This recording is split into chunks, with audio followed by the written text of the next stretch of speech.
Hello everyone, USS Tartar Sauce here. Today I just finished my daily workout and want to use the time to talk about recent fishing and what we're targeting next and how I set up the kayak for this trip. So if you guys saw my most recent video, I was using a sail and a motor. Had a great time in terms of spending time on the sea. We were out there 6.5 hours, 7 hours, around there. But as for term of fishing, it was horrible. I don't know, it's the time of day we're wrong. Maybe the storm, Hillary destroyed everything that we have, just need to rebuild. But in terms of fish, I only caught 2 small rockfish, and the jig itself is bigger than the fish, so nothing exciting. But this time of the year, reports saying yellowtail are coming into San Diego area. So we're going down there, do a somewhat long range of fishing, targeting yellowtail. Now, first of all,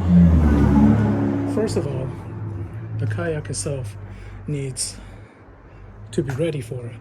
But for this one, Revo 13 is fairly easy kayak to launch and maybe landing in the surf.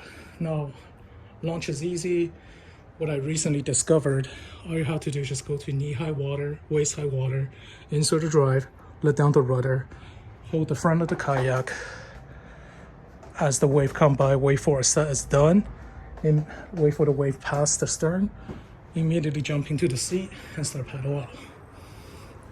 Now, in terms of landing, same thing, use a bungee right here actually to lock the paddle drive open. And time yourself, paddle to the shore. Before the wave catches the stern, you want to jump off. Doesn't matter how deep it is, because if you don't, 1 foot of wave can flip you. Let's not talk about damaging to your property. What if some children on the beach, he's or she, the little boy and the girls are excited to see a guy on a kayak coming back, you flipped, and your kayak hit the kid. That's not fun.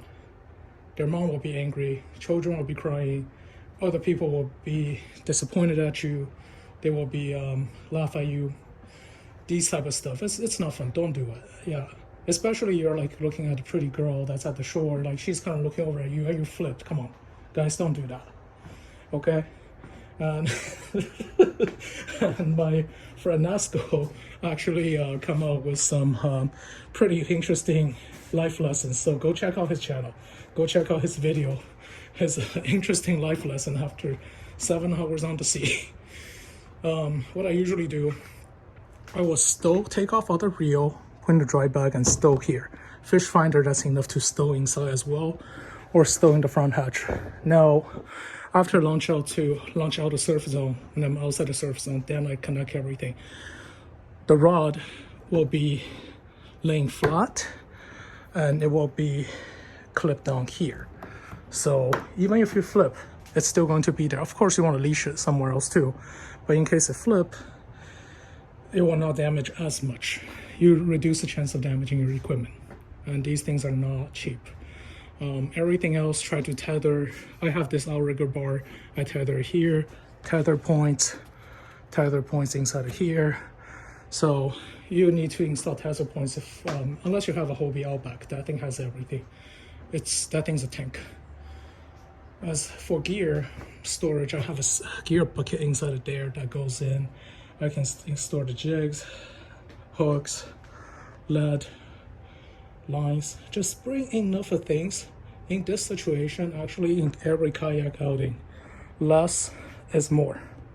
Remember, less is more. You don't want to say, let's say, have a 50-pound worth of stuff. 50 pounds isn't heavy, isn't light on your kayak. You want it to be as less stuff as possible.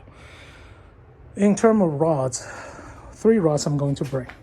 And even though this kayak only has 2 rod holders, but I can always install one on the rail. But of course, it will be stowed first, then install after launch. Now, in terms of gear, first one, this is my oldest rod. This is a Pan Carnage Blue Water Carnage 40 to 65 pound line rating. It's spool with a 60 pound braid and top shot with 30 pound mono. And I will be using this one fly lying live bait. We're gonna catch some mackerel, or use it for like reverse dropper loop, use a live bait or dead bait. We'll see what's going on with this. And this should be plenty of power to fight the yellow. This right here, Phoenix AOA, it's a black diamond. Phoenix black diamond AOA, medium heavy. Very stout rod, very stiff, perfect for yellowtail. And same 60 pound braid and 30 pound top shot of fluorocarbon. I will be using this because it's A4 rod. Because it's A4 rod, it's going to places. So I can cast it longer, surface iron, surface jig, even yo-yo jigs, it works great. Now this right here is a Goofish PE36, one of my new favorite rod.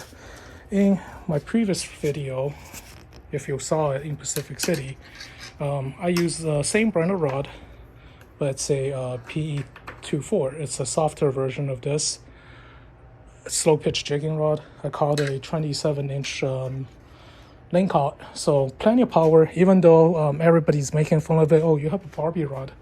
Barbie's going to use this rod, and you know what?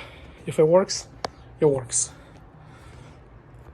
So that being said, wish me luck. Hopefully I don't flip. If it flip, actually you guys have great footage. So we will see what's going on. I'll try my best not to flip, and I'll see you guys next time.